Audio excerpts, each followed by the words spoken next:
Halo semuanya, apa kabar? Kali ini kita bakal ngulik sebuah obrolan yang seru banget.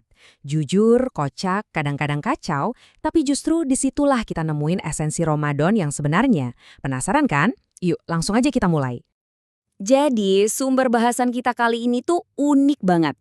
Bayangin deh, ini cuma obrolan santai, ngalor ngidul dan super kocak di antara teman-teman. Tapi, tanpa disadari, dari situ justru keluar banyak banget wisdom dan kebenaran mendalam soal bulan suci. Benar-benar perpaduan yang pas antara ketawa ngakak sama dapat pencerahan. Oke, jadi kita mulai dari mana? Kita akan mulai dengan jalan-jalan ke masa lalu. Ya, kita bakal bahas soal nostalgia dan kenangan-kenangan masa kecil yang, jujur aja, seringkali lucu dan konyol, tapi kuat banget nempelnya pas bulan Ramadan. Nah, ini dia nih pemicunya. Ternyata obrolan mereka tuh berawal dari ingatan masa kecil. Coba deh lihat daftar ini. Ada meriam sundut, main layangan abis tarawel, badminton pakai raket triplek, wah, sampai kerasa manisnya geplak dan kue satu.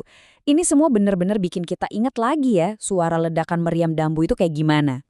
Suara-suara dan rasa-rasa kayak gini tuh emang ajaib ya. Rasanya kita langsung kelempar balik ke masa lalu, ke waktu yang lebih simple, dan yang keren, ini tuh pengalaman yang universal banget. Mungkin beda-beda dikit detailnya, tapi hampir semua dari kita pasti punya kenangan Ramadan masa kecil yang mirip-mirip kan? Inilah yang nyambungin kita dari generasi ke generasi. Nah, dari kenangan-kenangan pribadi tadi, obrolannya mulai bergeser nih. Sekarang kita masuk ke tema yang nggak kalah pentingnya. Soal kebersamaan, soal peran komunitas dan keluarga di bulan Ramadan. Di sini mereka cerita soal hal-hal yang kelihatannya sepele tapi maknanya dalam banget. Kayak nemenin ibu ke pasar, atau sesimpel meluangkan waktu buat buka puasa bareng keluarga. Nah, momen-momen kayak gini nih yang mereka sebut sebagai waktu buat ngecas. Bener-bener buat ngisi ulang energi jiwa kita lagi. Terus obrolannya jadi sedikit lebih dalam dan jujur menyentuh banget. Ada satu momen ketika mereka mengenang seorang teman yang sudah berpulang. Dan muncullah perspektif yang luar biasa ini. Kata mereka, kita tuh nggak seharusnya nangisin orang yang meninggal dalam keadaan ibadahnya baik. Justru kita harusnya iri. Dan kita harusnya nangisin diri kita sendiri. Wah, ini benar-benar jadi bahan renungan ya buat kita semua. Dan dari sini nih, obrolan yang tadinya santai dan penuh canda, makin berkembang jadi jadi dalam dan filosofis banget.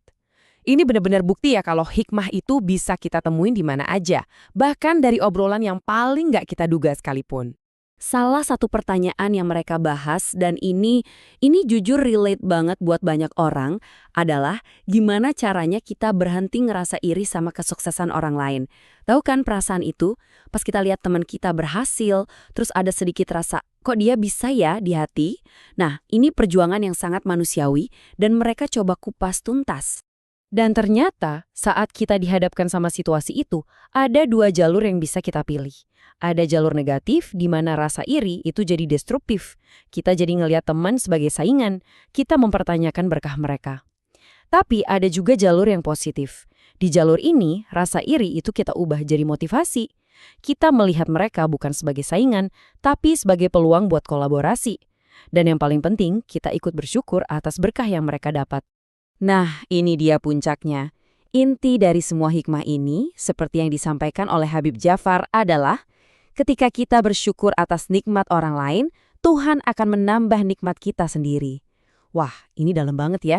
Ini benar-benar soal mengubah mindset, bukan cuma soal ngilangin iri, tapi justru mengubahnya jadi pintu rezeki buat kita. Keren banget.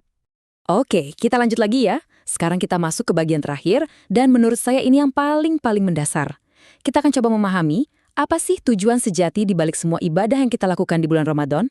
Kata kuncinya di sini adalah ridho. Jadi dijelasin kalau ibadah kita itu ya bukan kayak transaksi jual beli, bukan berarti oke, aku puasa, aku sholat terus aku dapat surga, bukan gitu.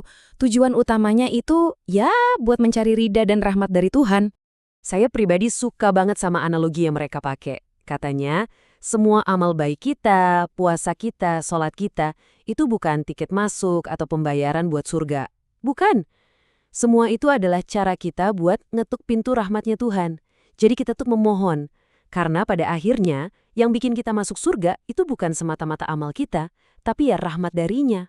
Oke, jadi dari obrolan mereka, kita bisa simpulin ada beberapa langkah praktis nih, biar ibadah kita lebih kena, biar nggak cuma jadi gerakan ritual aja.